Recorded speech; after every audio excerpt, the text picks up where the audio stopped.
Oh, January 19th, 2005, the 7th floor. Oh, goddamn. 7's supposed to be a lucky number, but in this case, the 6 is so bad. Should it be the 6th floor? Then you get the 666 in the Illuminati. Anyways, after a few days more, the cloudy days ended yesterday, and the high winter sky spread wide. Surprisingly, my father came to visit. In the beginning, he had a pained look on his face. However, he said something about my insurance. At that time, his eyes weren't sad. Wow! Wow! His dad really wanted him to die! That's pretty huge. That's...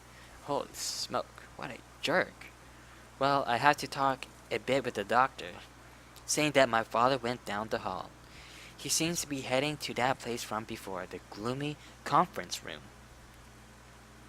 Once again, I was alone in the hospital room. With nothing to do, I stretched my hand out to the weekly magazine brought for me from the store.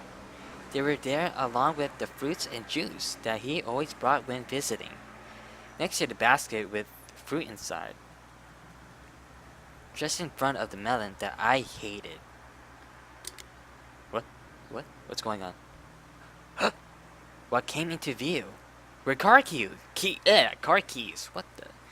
What was this? Something else. Shining silver keys. It was the couple father was so proud of, with the interior he apparently had modified. Before I had asked on a whim to borrow it and had been quickly turned down, it was the key to that car. And in my pajama chest pocket, that driving license. That day, even though it had lost its debate, I had continued to carry the license. It was proof of my once ordinary days. Clank. Silently, I grabs the keys. Or grabs, not grabs. I don't know. I just went and did it. Even I didn't know the exact reason why. Simply, I just did that. It was watching a single scene on television somewhere. Then, taking the few days worth of medicine that I had been given, I just placed them in a bag from a convenience store. I headed down the hall. Slipping by the nurse's office station, I quickly continued to walk towards the elevator. In my right hand, a plastic bag. In my left hand, the car keys.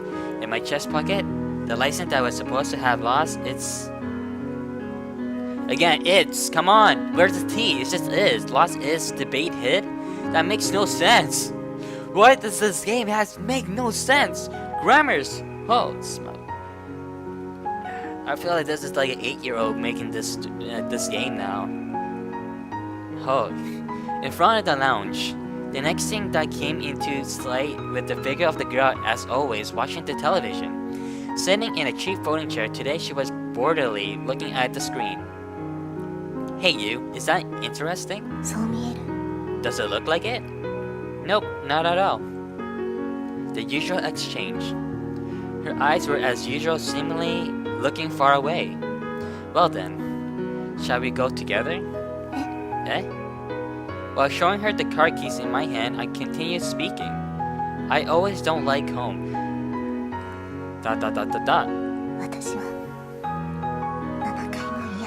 I also don't like the 7th... What? You say you don't like... I say that I don't like home, and she's saying that she doesn't like the 7th floor? Wait, does that mean the 7th floor is her home? I don't know. The grammars in here is so bad. So, shall we go together? With that word, the girl stood up from the folding chair. Lightly, her long hair swayed and brushed the tips of my nose. And so the girl also packed a few days' worth of medicine into a plastic bag. Then the two of us placed the 7th floor behind us. I turned off the boring television. The shrilly laughing voice of the host was silenced. The two of us in pajamas got on the elevator and descended from the highest floor of the first. And we came to the first floor instead of the entrance for emergency, normal admittance, I don't even know, and discharge were deliberately left from the outpatient entrance and headed to the parking lot. God, my speaking is so terrible. Whoosh! The moment we left the building, a cold winter blast struck us in the face. In the parking lot, with few obstructions, the wind felt even stronger. Together, while peering around cautiously, we walked around the parking lot. Then, after searching a while, we finally found Dad's car. A silver coupe. I don't know cars that much because I'm not very interested in cars, but it's a usual silver whitish car like most people have nowadays. The car Dad was so proud of that he even changed the interior. Quickly, I inserted the key and opened the door. Click.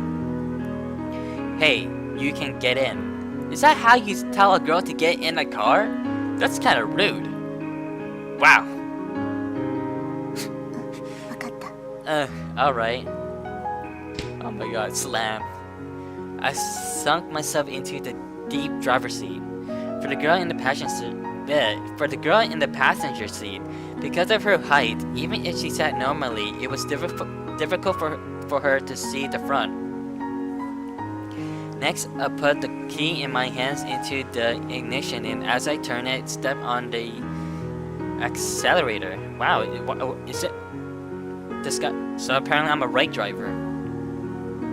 For me, it's gonna be hard to drive on the right. Ugh. Oh, but wait, does he even know how to drive on the right? Cause usually the driving tests. Wait, no, do they? No, never mind. I was thinking that they usually make you drive on the left, but then again, most people are really more experienced in driving on the right, so that was my fault. Anyways, it was all exactly like what the training center had taught. Vroom vroom. In moments, the sound of the engine reverberate in the interior. After that, release the parking brake and just let it go on a clutch. With this, we can go anywhere. Should be able to go anywhere. Okay. Well, here we go. The girls gave a small nod, and in response, I shift into second gear. And quietly, the car set off. As a cheeses rattled from the unfamiliar clutch, slowly it went on. It's shaky, isn't it? It's the first time in this car, after all. And while we're on the subject, it's the first time driving since getting my license. I see. Eventually, it appeared before us the hospital parking lot exit.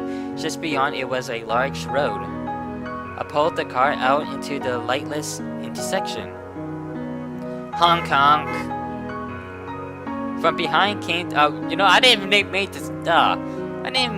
to make the sound. From behind came the sound of car horns blaring at us as we suddenly pulled into the lane. The unfamiliar clutch ground when the gear shift, while the silver coupe ran in fits and starts. Holy smoke! Perhaps the car behind were especially angry. It didn't seem like they would stop honking for a while. Even so, without paying them any particular mind, I drove the feeling. Oh God, why am I keep saying attention? Of reality was somehow thin. Hey, you. What? Are you afraid? Being afraid would be better? No, not really. Still morning, the sun was high. Is that car sound? Yeah. Looking beyond the windshield, the January winter sky was painted so blue it somehow felt sorrowful.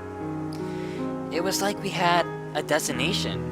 That day under the winter sky, the car swayed with the unfamiliar clutch.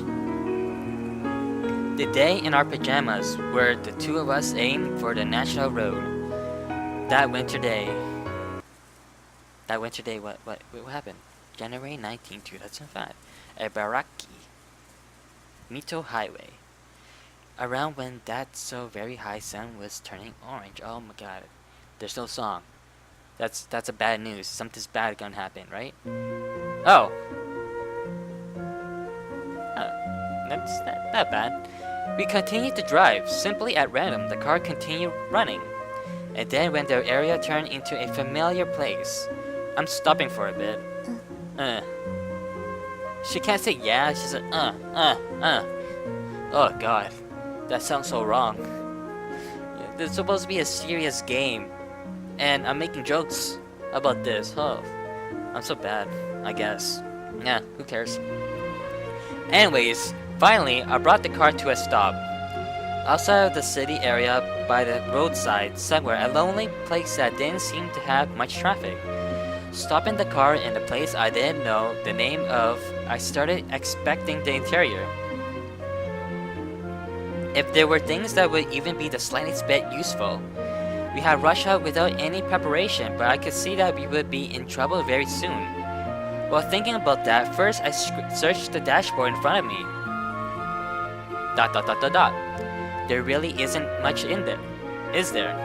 Just a few hundred yen worth of what appeared to be change from the expressways. Expressways? No, I guess that's okay. I just never heard of expressways. The rest were just a few books of manga and a disposable camera. You know, mangas. That books is all about the mangas in Japan. It wasn't like we had a destination, but it seems that the navigation system installed in the car was broken too. And also the amount of money I had was about 8,000 yen. While leaving, I had hurriedly stuffed my life savings into my pocket. With that and adding in the change in front of me, it could barely make 9,000 yen. Of course, it wasn't like I had been expecting to find anything in the car from the start. But with this budget, we'd probably be in trouble really soon. I could definitely believe that we wouldn't find decent lodging. I don't know what's going on. They didn't say what happened. It's just the car, there's something wrong with the car. Even saying that, I doubt that the girl had any money. Is something wrong? No, it's not. What? Why are you saying it's nothing? So something's going on. What the? Oh, well, it didn't matter. I should have known this from the start. To begin with, it wasn't like we had thought of arrangements or plans before acting. Instead of that, right now I wanted to move. I didn't want to sit still. Under the... What? Under the now darkening sky. You don't need to say now. Huh. Once again, the server cope ran. By the way, are you hungry? As I drove, I spoke. Oh, you're trying to bring this girl to a date. Oh, oh, oh! What a player. He's making his move. As I drove, I spoke to the one sitting next to me, thinking about it. We didn't have eaten since this morning. For now, let's go to a convenience store. Yeah. No. Whoa! That's a big no. Hey, don't be so picky. And compared to the 7th floor food, it absolutely has to be better. ...